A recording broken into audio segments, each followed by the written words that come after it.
जय हिंद दोस्तों, मैं स्वागत करता हूं आप सभी का आपके अपने परिवार जीएस फोकस फैमिली में। तो दोस्तों आज हम बात करने वाले हैं अंतर्राष्ट्रीय संगठन, उनके मुख्यालय, स्थापना से संबंधित और फिर जो अंतर्राष्ट्रीय कन्वेंशन हुए हैं उनके ऊपर। तो ये सभी महत्वपूर्ण टॉपिकों से आपके प्रत्येक परीक्षा में 4 क्वेश्चन पूछे जा रहे हैं दोस्तों। तो आज के इस सेशन को हम उसी दृष्टिकोण से देखेंगे कि 4 क्वेश्चन आपके 30 और 31 अगस्त के पेपर में ना छूटे। अगर किसी अन्य एग्जाम की भी तैयारी करते हैं आप, तो हमेशा यहाँ से 1-2 क्वेश्चन पूछे जाते हैं, तो ये सेशन आपके लिए बहुत ही ज़्यादा महत्वपूर्ण हो जाता है। तो चलिए आज के इस सेशन को स्टार्ट करते हैं और समझते हैं सबसे पहले महत्वपूर्ण टॉपिकों को, उसके बाद देखेंगे अपने क्वेश्चन। ठीक है, तो चलिए कॉपी पेन लेके बैठ जाइए। चलिए सबसे पहले हम जेनेवा में स्थित मुख्यालय जो हैं उनके ऊपर बात करेंगे और उसके बाद हम आगे अन्य जो महत्वपूर्ण स्थान हैं वहाँ पे कितने मुख्यालय हैं उनके ऊपर भी बात करेंगे। देखिए डब्ल्यूएचओ से भी प्रश्न बनता है, डब्ल्यूटीओ से, आईएलओ से, आईएसओ से, अंकटाड से और आईसीआरसी से। ठीक है, यहाँ सभी से प्रश्न बनते हैं। तो सबसे पहले इनको समझ लीजिए। देखिए डब्ल्यूएचओ का जो गठन हुआ था दोस्तों 1948 में हुआ था। इसकी मुख्यालय कहाँ पे है, तो हमने बात कर लिया है जेनेवा में, और इसमें 194 देश सदस्य देश हैं। ठीक है, देखिए कोविड-19 नाम की जो बीमारी आई थी वो भी किसने नाम दिया था, डब्ल्यूएचओ ने ही दिया था, याद रखेंगे। उसके बाद डब्ल्यूटीओ की बात करें तो इसके ऊपर आपके एग्जाम में प्रश्न पूछा जा चुका है। इसका मुख्यालय भी जेनेवा में है। स्थापना 1 जनवरी 1995 को हुई थी और इसमें सदस्य देश लगभग 164 हैं, याद रखेंगे। यहाँ पे देखिए आईएलओ का फुल फॉर्म है इंटरनेशनल लेबर ऑर्गेनाइजेशन, मुख्यालय है जेनेवा। स्थापना 1919 में हुई थी और इसमें सदस्य देश लगभग 187 हैं, याद रखिएगा। आईएसओ का फुल फॉर्म अगर पूछा जाए तो इंटरनेशनल ऑर्गेनाइजेशन फॉर स्टैंडर्डाइजेशन। ठीक है, तो अंतर्राष्ट्रीय मानकीकरण संगठन का स्थापना 1947 में हुआ था। मुख्यालय आपको पता चल गया, इसका जेनेवा में है। इसमें सदस्य देश 155 है।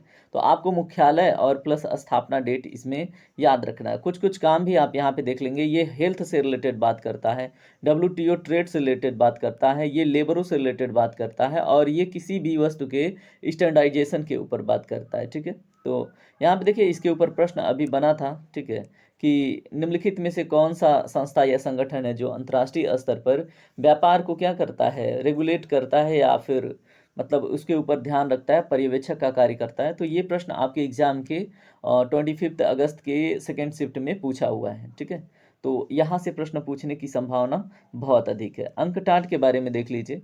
इसका फुल फॉर्म पूछे तो United Nations conference on trade and development है। ठीक है, और इसकी स्थापना कब हुई है, 1964 में, मुख्यालय जेनेवा में। सदस्य देश 195 हैं, याद रखेंगे। ठीक है, उसके बाद देखिए आईसीआरसी, इसका फुल फॉर्म है international committee of the red cross. तो दोस्तों इसको ना 3-3 बार क्या मिल चुका है, नोबेल पीस प्राइज़ मिल चुका है। तो इसलिए ये बहुत महत्वपूर्ण है। यहाँ पे देख लीजिए 1917 में, 1944 में, 1963 में। ठीक है, कितनी बार, 3 बार मिल चुका है शांति का पुरस्कार। ठीक है, और इसके संस्थापक हेनरी ड्यूनेंट हैं और इसकी स्थापना 1863 में हुई थी। चलिए बात करते हैं अन्य इसके, जैसे मान लीजिए जिनेवा में स्थित अन्य मुख्यालय गाट, GATT।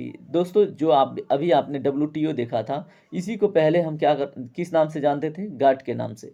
इसका full form general agreement on tariff and trade है। इसकी स्थापना 1947 में, इसका मुख्यालय जिनेवा में, और संस्थापक देश उस समय 23 थे। ठीक है, तो आप याद रखेंगे इसका नाम 1995 में बदलकर क्या कर दिया, WTO। यहाँ पे देखें WIPO क्या है, वर्ल्ड इंटेलेक्चुअल प्रॉपर्टी ऑर्गेनाइजेशन। इसकी स्थापना कब हुई, इसकी स्थापना 1967 में हुई, याद रखेंगे। मुख्यालय जेनेवा, सदस्य देश 193 है। सभी फैक्ट आप याद रखेंगे क्योंकि लास्ट में आपको एक टेस्ट भी लगाना है। यहाँ पे देखिए यूएनएचआरसी से रिलेटेड 2-3 क्वेश्चन अभी तक आपके शिफ्ट में पूछा जा चुका है। ठीक है, कि ये जो परिषद है इसका गठन कब हुआ, तो 2006 उसमें था दोस्तों। ठीक है, तो 2006 जिन्होंने लगाया होगा वो करेक्ट होगा। यहाँ पे देखिए इसका full form United nation human right commission. तो देखिए एनएचआरसी का भी फुल फॉर्म पूछा जा चुका। ठीक है, तो ये टॉपिक महत्वपूर्ण है। इसकी स्थापना 2006 में हुई थी, मुख्यालय जेनेवा में, और सदस्य देश 47, याद रखेंगे। आइए बात करते हैं जो न्यूयॉर्क में स्थित मुख्यालय हैं उनके ऊपर। यूनिसेफ का फुल फॉर्म है United Nations international children's fund. इसकी स्थापना कब हुई दोस्तों, इसकी स्थापना कब हुई, 11 दिसंबर 1946 में। मुख्यालय न्यूयॉर्क, अमेरिका। ठीक है, सदस्य देश 190। उसके बाद यूएनओ देखिए, यूनाइटेड नेशंस ऑर्गेनाइजेशन। यहाँ पे देखें इसकी स्थापना 1945 में होती है, सदस्य देश 193 हैं। ठीक है, उसके बाद यहाँ पे बात करें यूएनडीपी का, तो यहाँ से मोस्ट इंपॉर्टेंट टॉपिक है, हर एक एग्जाम में प्रश्न बनता है। तो आप यूनाइटेड नेशंस डेवलपमेंट प्रोग्राम इसका फुल फॉर्म है, और इसकी स्थापना 1966 में हुई थी। मुख्यालय न्यूयॉर्क में है। सदस्य देश 170 हैं, याद रखेंगे। उसके बाद देखिए यूएनएससी, इसका फुल फॉर्म है यूनाइटेड नेशंस सिक्योरिटी काउंसिल। क्या है? United Nations security council. स्थापना 1945 में हुआ था और इसमें सदस्य देश 15 और इसमें 5 स्थायी सदस्य देश हैं, जिनके बारे में जान लेना बहुत ज़रूरी है क्योंकि यहाँ से प्रश्न पूछता है। देखिए अमेरिका है, चीन है, फ्रांस है, ब्रिटेन है और रूस है, और इनके पास वीटो पावर है। वीटो पावर मतलब निषेधात्मक शक्ति, ठीक है। तो ये क्या करते हैं, अगर इसमें से जैसे मान लीजिए किस वर्ल्ड लेवल पे कोई भी ये सब समझौता करते हैं, अगर इन पांचों अस्थायी सदस्यों में से किसी एक ने वीटो कर दिया तो वो एग्रीमेंट पास नहीं होगा, ठीक है। तो ये है वीटो और ये हैं अस्थायी सदस्य देश अमेरिका, चीन, फ्रांस, ब्रिटेन और रूस। देखिए भारत को मिला हुआ था लेकिन उस समय पंडित जवाहरलाल नेहरू ने चीन को दे दिया, ठीक है, ये अस्थायी सदस्यता। तो आप याद रखेंगे। चलिए बात करते हैं अन्य हम मुख्यालयों पे। वियना में स्थित मुख्यालय जो जो हैं उनके ऊपर बात कर लेते हैं। देखिए ओपेक, जो जैसे क्रूड ऑयल होता है ना, जहाँ से पेट्रोलियम, डीजल ये सब निकलते हैं, तो जहाँ पे ये चीज़ें निकलती हैं, ठीक है, जो रॉ ऑयल है, जो कच्चा तेल है जहाँ से निकलता है, ये उन देशों के बीच का एक एग्रीमेंट है ओपेक। इसका फुल फॉर्म पूछे तो organisation of the petroleum exporting countries, ठीक है। अब इसमें कौन कौन से देश हैं अगर मुख्यतः देखें, संस्थापक देशों में ईरान है, इराक है, कुवैत है, सऊदी अरब है, वेनेजुएला है, ठीक है। तो ये प्रमुखतः देश हैं। और यहाँ पे देखिए एक इंटरेस्टिंग फैक्ट, इसमें जो वियना है, ठीक है, ऑस्ट्रिया इसका पार्ट नहीं है, फिर भी ओपेक का हेडक्वार्टर कहाँ पे है? वियना में है, ठीक है। इसकी स्थापना कब हुई? 1960 में। सदस्य देश 13 हैं। उसके बाद अभी अपडेट हो चुका है तो आप बताएंगे कितने हो चुके हैं। यहाँ पे देखिए IAEA, ठीक है, इसका फुल फॉर्म अगर पूछे तो इंटरनेशनल एटॉमिक एनर्जी एजेंसी। स्थापना 1957 में हुआ था और इसका मुख्यालय ऑस्ट्रिया वियना में है, ठीक है, याद रखेंगे। 175 सदस्य देश। सदस्य देश अगर आप याद नहीं रखते हैं तो भी कोई दिक्कत नहीं है, यहाँ से प्रश्न बहुत नाम मात्र का ही पूछा जा सकता है, ठीक है। अब यहाँ पे देखिए CTBTO का फुल फॉर्म क्या है? Comprehensive nuclear test ban treaty organisation. इसके ऊपर प्रश्न पूछा जा चुका है, ठीक है, आप ही के एग्जाम में पूछा जा चुका है, अभी जो आपके एग्जाम चल रहे हैं, ठीक है। अब इसकी स्थापना 1996 में हुई थी और इसके सदस्य देश 196 हैं। हेडक्वार्टर कहाँ पे है? वियना में। किसका? CTBTO का। यहाँ पे देखें UNIDO, United Nations industrial development organisation. इसकी स्थापना 1966 में हुई थी। मुख्यालय आपको पता है वियना में, ठीक है। चलिए बात करते हैं अब हम वाशिंगटन DC में जो प्रमुख मुख्यालय हैं उनको। यहाँ पे देखिए इंटरनेशनल मॉनेटरी फंड की बात करें, ये अंतर्राष्ट्रीय स्तर पर ऋण देने का कार्य करता है। तो ये इसकी स्थापना वाशिंगटन DC में हुई थी और ये इसके सदस्य देश 190, स्थापना वर्ष 1945 है। IBRD का फुल फॉर्म देखिए, international bank for reconstruction and development. इसका अन्य नाम दोस्तों क्या है? वर्ल्ड बैंक, ठीक है। तो वर्ल्ड बैंक यही है, आप याद रखेंगे। देखिए यहाँ पे लिखा भी हुआ है। उसके बाद इसकी स्थापना 1944 में होती है IBRD की और इसका मुख्यालय वाशिंगटन DC में। IDA का फुल फॉर्म अगर आपसे पूछा जाए तो इंटरनेशनल डेवलपमेंट एसोसिएशन। स्थापना 1960 में और सदस्य देश 174 हैं। IFC most important, international finance corporation, ठीक है, तो कॉरपोरेशन, यहाँ पे इसकी स्थापना 1956 में होती है। सदस्य देश 186 हैं और मुख्यालय कहाँ पे है? वाशिंगटन DC में। तो हमें सबसे ज़्यादा इंपॉर्टेंट क्या है? IBRD याद रखना, IMF याद रखना। ये अगर आपको याद नहीं भी रहता तो कोई दिक्कत नहीं है, लेकिन ये दोनों मस्ट हैं। चलिए अगला देखिए रोम में स्थित मुख्यालय, तो FAO और WPF, तो ये क्या है? मोस्ट इंपॉर्टेंट है, बहुत सारे एग्जामों में पूछा भी जा चुका है, पूछा भी जाएगा। Food and agriculture organisation, full form ही पूछ लिया जाएगा। स्थापना 1945 में और रोम के इटली में इसका मुख्यालय है, ठीक है। उसके बाद WFP क्या है? World food programme. इसका स्थापना 1961 में हुआ वर्ल्ड फूड प्रोग्राम का और मुख्यालय कहाँ पे? रोम इटली में, ठीक है। तो अब हम बात करेंगे लंदन में, ठीक है। तो लंदन में क्या है? IMO है और AI है। IMO क्या है? इंटरनेशनल मैरीटाइम ऑर्गेनाइजेशन, ठीक है। और ये क्या करता है? ये अंतर्राष्ट्रीय स्तर पे समुद्रों में जो होता है ना नॉटिकल, जो डोमेस्टिक टेरिटरी, ठीक है, कि कितने समुद्र में मतलब किसका डोमेस्टिक टेरिटरी है, ये निर्धारित करने का कार्य करता है। और इंटरनेशनल मैरीटाइम ऑर्गेनाइजेशन ये मतलब डिजास्टर, जैसे मान लीजिए कोई आपदा आने वाली है उससे रिलेटेड भी वार्निंग देता है। इसकी स्थापना 1948 में हुई थी और मुख्यालय लंदन इंग्लैंड में है और सदस्य देश 175 हैं। 3 सहयोगी सदस्य भी हैं इसमें, ठीक है। यहाँ पे देखें एमनेस्टी इंटरनेशनल, इसको भी नोबेल पीस प्राइज मिल चुका है, ठीक है। तो कितनी बार मिला है आप बताएंगे? इसकी स्थापना 1961 में हुई थी। किसकी? एमनेस्टी इंटरनेशनल का, ठीक है, मुख्यालय लंदन इंग्लैंड। चलिए बात करते हैं जकार्ता में स्थित मुख्यालयों के ऊपर। तो मोस्ट इंपॉर्टेंट आसियान इसके ऊपर प्रश्न पूछा जा चुका है, ठीक है। एक्ट ईस्ट पॉलिसी को लेकर और लुक ईस्ट पॉलिसी को लेकर आप ही के एग्जाम में, ठीक है। तो association of south Asian Nations, ठीक है, association of south east Asian Nations है, ठीक है, याद रखेंगे, यहाँ पे ईस्ट छूट गया था। स्थापना 1967 में हुई थी। इसका मुख्यालय जकार्ता में है, इंडोनेशिया के। सदस्य देश 10 हैं। इसमें संस्थापक देश इंडोनेशिया, मलेशिया, फिलीपींस, सिंगापुर और थाईलैंड है, ठीक है। तो मैं आपको स्केचिंग के माध्यम से यहाँ पे बता दूँ, ठीक है। अगर ये हमारा क्या है, भारत, ठीक है, तो ये है आपका, ठीक है।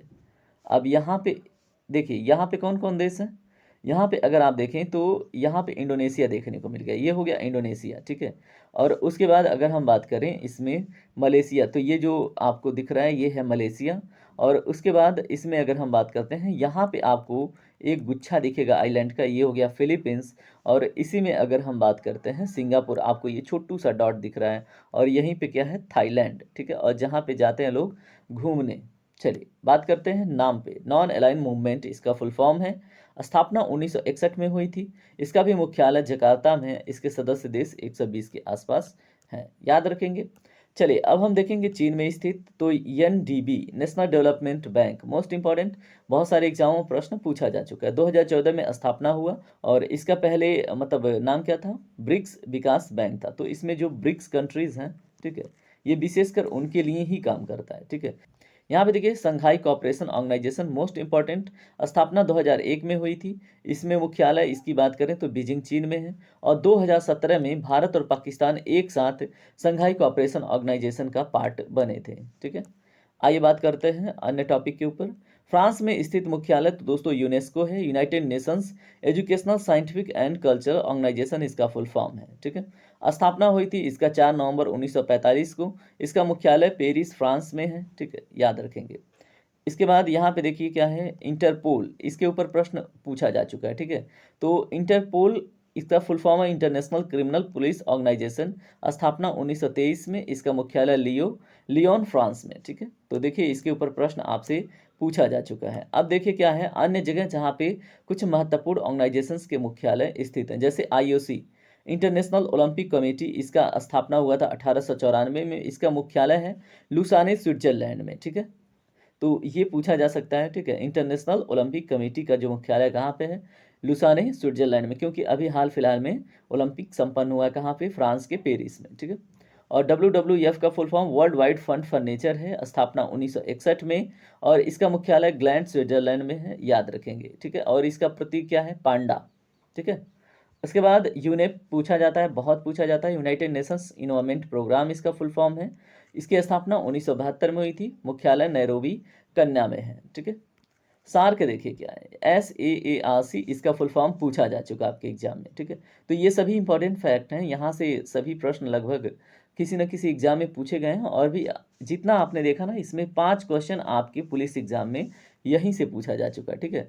उसके बाद देखिए इसकी स्थापना 1985 में हुई थी। इसका हेडक्वार्टर काठमांडू, नेपाल में है, याद रखेंगे। इसके संस्थापक देश भारत, पाकिस्तान, नेपाल, श्रीलंका, बांग्लादेश, भूटान एवं मालदीव हैं, ठीक है। तो जो भारत के पड़ोसी देश हैं वही हैं। और इसमें अफगानिस्तान का भी रोल है, ठीक है। यहाँ पे देखिए नाटो के बारे में अगर आपसे प्रश्न बने, तो नाटो का full form North Atlantic treaty organisation है। स्थापना 1949 में हुआ था। मुख्यालय इसका कहाँ पे है, ब्रुसेल्स, बेल्जियम में, ठीक है। और इसमें देखिए 32वां देश बना है कौन, फिनलैंड, ठीक है। तो 31वां देश कौन बना है, स्वीडन। तो आप याद रखेंगे। तो यहाँ पे देखिए एशियन डेवलपमेंट बैंक, वही जिसके बारे में बात हो रही थी, वो आ गया। 1966 में इसकी स्थापना हुई थी। और ये क्या करता है, जो साउथ ईस्ट एशिया या फिर साउथ एशियन कंट्रीज़ हैं उनमें विकास के लिए, इंफ्रा विकास के लिए ये फंडिंग करता है। मुख्यालय मनीला, फिलीपींस में है, एशियन डेवलपमेंट बैंक का, तो आप याद रखेंगे। सदस्य देश इसके 68 हैं। और इसमें 49 एशिया एवं पैसिफिक और 19 बाहरी देश हैं, ठीक है। तो याद रखेंगे आप। एपेक देखिए क्या, एशियन पैसिफिक इकोनॉमिक कॉपरेशन, इसकी स्थापना 1989 में हुई थी। मुख्यालय सिंगापुर में, किसका, एपेक का, ठीक है। यहाँ पे देखिए क्या है, G20 में देखिए जी का फुल फॉर्म पूछ लिया गया था, जी का मतलब क्या है, ठीक है। तो वो G20 नहीं था, G8 था। तो आपसे G20 में भी कुछ पूछा जा सकता है, ठीक है।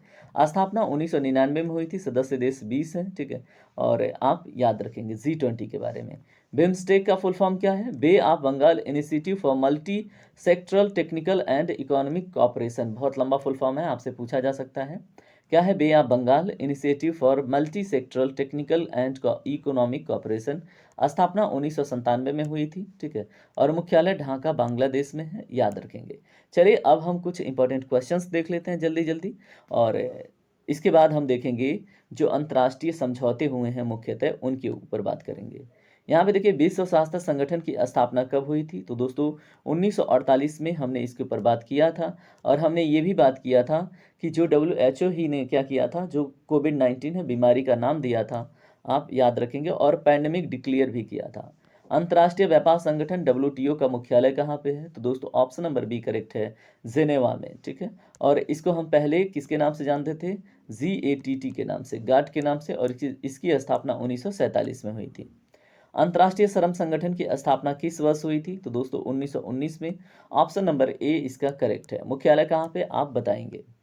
उसके बाद देखिए ISO के कितने सदस्य देश हैं? प्रश्न नंबर 4 का right answer option number B 155 के आसपास, ठीक है। चलिए प्रश्न नंबर 5 देखिए, संयुक्त राष्ट्र व्यापार और विकास सम्मेलन अंकटाड का मुख्यालय कहाँ पे स्थित है? दोस्तों प्रश्न नंबर 5 का राइट आंसर है ऑप्शन नंबर सी, यानी कि जिनेवा में, ठीक है। किसका? अंकटाड का। तो हमने देखा है सबको। प्रश्न नंबर 6 देखिए, रेड क्रॉस अंतर्राष्ट्रीय समिति के संस्थापक कौन थे? तो दोस्तों बताएं, इसके संस्थापक थे हेनरी ड्यूनेंट, ठीक है, हमने बात किया था। इसको 3 बार क्या मिल चुका है दोस्तों? अंतर्राष्ट्रीय नोबेल पीस प्राइज। चलिए बात करते हैं, WTO से पहले कौन सी संस्था थी जो अंतर्राष्ट्रीय व्यापार से संबंधित थी? तो दोस्तों GATT, ठीक है, और इसकी स्थापना 1947 में हुई थी, और इसके ऊपर हम बात कर चुके हैं।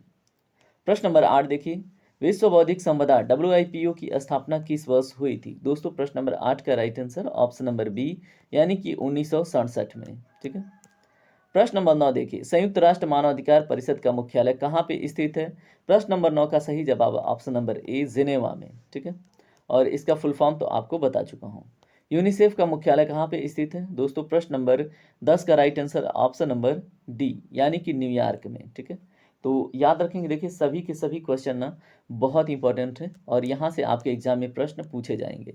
संयुक्त राष्ट्र संघ की स्थापना किस वर्ष हुई थी? दोस्तों इसका राइट आंसर है आपका ऑप्शन नंबर ए, 1945 में, ठीक है। प्रश्न नंबर 12 देखिए, संयुक्त राष्ट्र सुरक्षा परिषद के कितने सदस्य अस्थायी सदस्य देश हैं? दोस्तों 5 अस्थायी सदस्य देश हैं। रूस है, चीन है, चीन हमेशा क्या करता है, भारत को सम्मिलित होने की बात होती है तो वीटो कर देता है। उसके बाद अमेरिका है, और उसके बाद क्या है दोस्तों, आप 2 देशों का अन्य नाम बताइएगा जो मैंने आपको अभी बताया था। पेट्रोलियम निर्यातक देश संगठन ओपेक का मुख्यालय कहाँ पे स्थित है? दोस्तों वियना, ऑस्ट्रिया में, और देखिए वियना इसका पार्ट नहीं है, फिर भी मुख्यालय वहीं पे है। अंतर्राष्ट्रीय परमाणु ऊर्जा अभिकरण की स्थापना कब हुई थी? प्रश्न नंबर 14 का right answer option number A, 1957 में। प्रश्न नंबर 15 देखिए क्या है, WWF का प्रतीक क्या है? तो दोस्तों पांडा है, ठीक है, ऑप्शन नंबर डी इसका करेक्ट है। प्रश्न नंबर 16 देखिए, एशियाई विकास बैंक का मुख्यालय कहाँ पे स्थित है? दोस्तों प्रश्न नंबर 16 का right answer option number C, Manila, Philippines में, ठीक है। प्रश्न नंबर 17 देखिए, नॉर्थ अटलांटिक संधि संगठन नाटो की स्थापना किस वर्ष हुई थी? प्रश्न नंबर 17 का right answer option number A, 1949 में नाटो की स्थापना हुई थी। 32 और 31वें देश कौन कौन से हैं, आप कमेंट सेक्शन में जरूर बताइएगा। अंतर्राष्ट्रीय मुद्रा कोष का मुख्यालय कहाँ पे स्थित है? दोस्तों ऑप्शन नंबर बी करेक्ट है, वॉशिंगटन DC में, ठीक है, तो आप ये भी याद रखेंगे। प्रश्न नंबर 19 देखिए, अंतर्राष्ट्रीय पुनर्निर्माण एवं विकास बैंक IBRD का अन्य नाम क्या है? तो दोस्तों इसको अन्य नाम विश्व बैंक के नाम से जानते हैं, हमने इसके ऊपर बात कर लिया था। चलिए बात करते हैं आज इसमें अंतर्राष्ट्रीय संगठन मुख्यालय से रिलेटेड लास्ट क्वेश्चन, इसके बाद हम देखेंगे अंतर्राष्ट्रीय समझौते। एशिया प्रशांत आर्थिक सहयोग का मुख्यालय कहाँ पे स्थित है? दोस्तों ऑप्शन नंबर बी करेक्ट है, सिंगापुर में, ठीक है। तो चलिए अब हम बात करते हैं अंतर्राष्ट्रीय जो समझौते हुए हैं उनके ऊपर, वहां से भी 2-2 प्रश्न पूछे जा रहे हैं। चलिए बात करते हैं उनके ऊपर।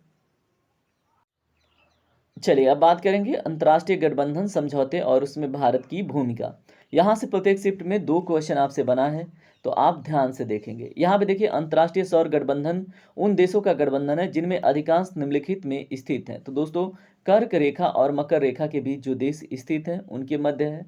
इसका हेडक्वार्टर आपको भारत में देखने को मिलता है, ठीक है, तो याद रखेंगे। चलिए बात करते हैं दूसरे प्रश्न पे। रियो +20 सम्मेलन के मुख्य निर्णयों में से एक का उद्देश्य के विकास का समुच्चय है। तो दोस्तों प्रश्न नंबर दूसरे का राइट आंसर है ऑप्शन नंबर ए, सतत विकास लक्ष्य। प्रश्न नंबर 3 देखिए क्या है, जैव विविधता पर कन्वेंशन के संबंध में, ठीक है, निम्न पर विचार करना है।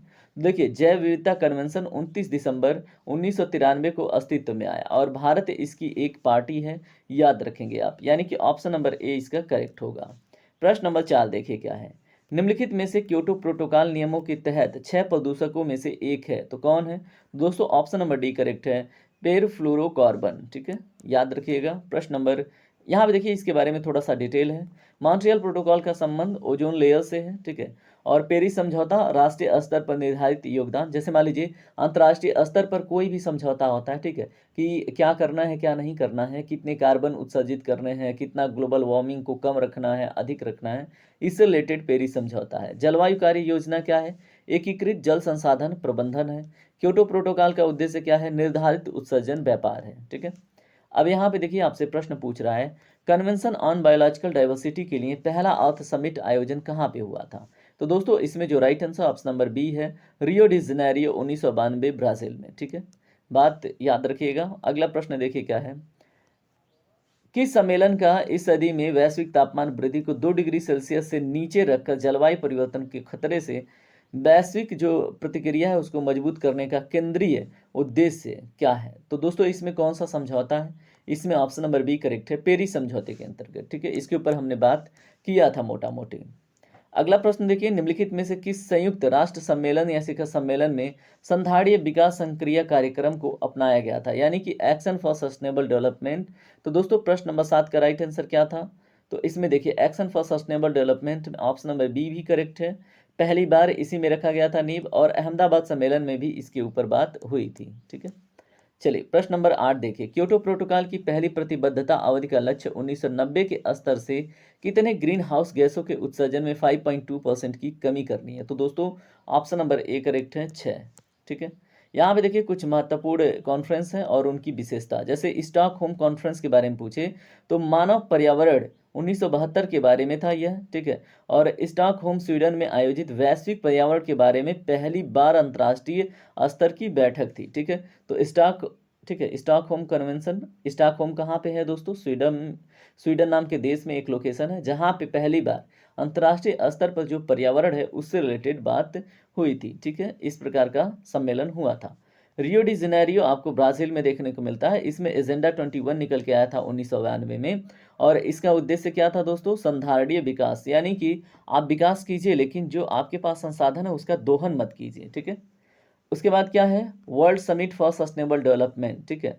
अब ये जोहान्सबर्ग समिट में निकल के आया था, ठीक है, और ये कब का है? 2002 का है, आप याद रखेंगे। अहमदाबाद कॉन्फ्रेंस किससे रिलेटेड है दोस्तों? ये कोप क्या है? कोप CMS दो मतलब 13 से रिलेटेड है, ठीक है। तो कॉन्फ्रेंस ऑफ पार्टी से रिलेटेड है, और कोप 13 की बात हो रही है, और ये 2020 में ऑर्गेनाइज हुआ था, और इसमें जो प्रवासी प्रजाति होते हैं, ठीक है, उनके संरक्षण के ऊपर बात हुई थी, जैसे जो माइग्रेशन करके इधर उधर आते जाते हैं, जैसे आती है ना साइबेरियन बर्ड्स अपने उसमें केबुल लामजाओ नेशनल पार्क में, ठीक है, तो ऐसे लोगों का संरक्षण से रिलेटेड है अहमदाबाद कॉन्फ्रेंस कोप 13, ठीक है। अब यहाँ पे अगला प्रश्न देखिए क्या है, कार्यकरण नियमों के अनुसार हस्ताक्षर और संपुष्टि से पहले सभी अंतर्राष्ट्रीय समझौते और संधियों को डैश डैश डैश की आवश्यकता होती है। तो प्रश्न नंबर 9 का राइट आंसर क्या होगा? ऑप्शन नंबर बी, मंत्रिमंडल के अनुमोदन की आवश्यकता होती है, ठीक है, कोई भी अंतर्राष्ट्रीय समझौता हो। उसके बाद क्योटो प्रोटोकॉल इस वर्ष में लागू किया गया था, किस वर्ष लागू किया था? तो दोस्तों 2005 में क्योटो प्रोटोकॉल लागू किया गया था। ये किस रिलेटेड है? जो जैसे मान लीजिए कोई भी ट्रेड व्यापार वगैरह है उसके उत्सर्जन से रिलेटेड है, ठीक है, जैसे कंपनियां उत्सर्जन अगर करती हैं तो उसके ऊपर ये शिकंजा कसता है। उसके बाद देखिए क्या है, बेसल कन्वेंशन एक अंतर्राष्ट्रीय संधि है जिसे डिजाइन किया गया था, तो बताइए।